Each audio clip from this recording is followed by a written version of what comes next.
Alam niyo naman kapag Ali Ramos, hindi tayo nagsusuot ng undies.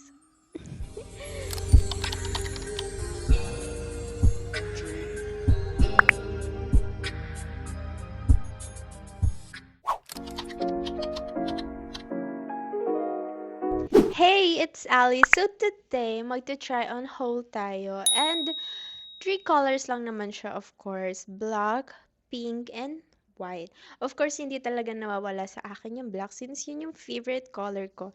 And hindi ito counted, guys, yung suot ko ngayon. Ito lang yung sinuot ko kasi ito yung ginamit ko nung nag-thirst trip ako.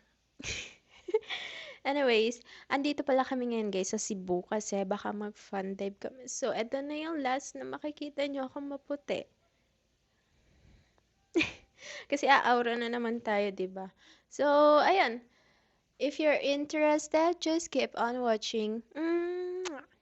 So, for our first outfit, etong color pink muna. Since sabi nila is bagay daw sa akin yung pink kasi mas nagbo-bright daw yung color ko. Well, let's see. So, ayan yung harap niya. See-through, of course. Medyo see-through siya. And lace din. May pagka-lace. Ayan, kita nyo ba? And for the back, eto. Meron siyang butas na paganyan. Para mas sexy. And of course, for the undies. Alam niyo naman, kapag Ali Ramos, hindi tayo nagsusuot ng undies. So, hindi natin ito kailangan.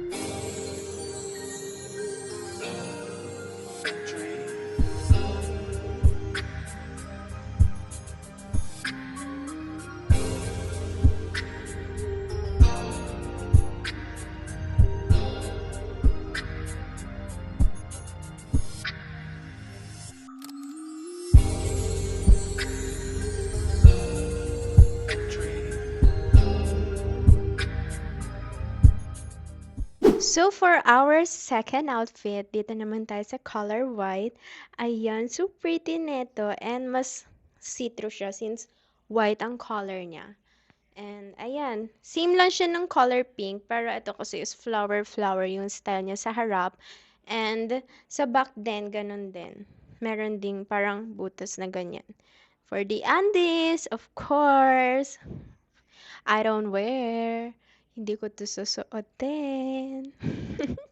Tama na lang din natin yan. Gusto mo ba?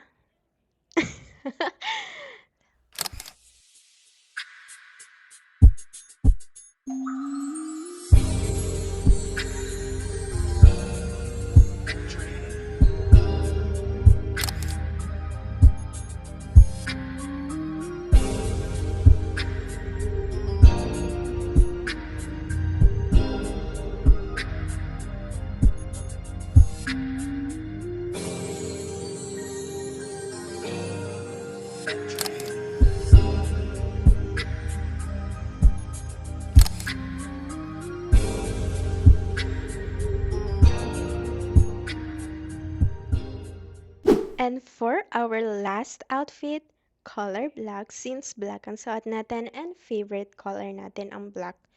Ayan guys, very different to sa kanina. Kasi yun, medyo same sila ng style. Iba lang ang color. And here, lace and see-through of course.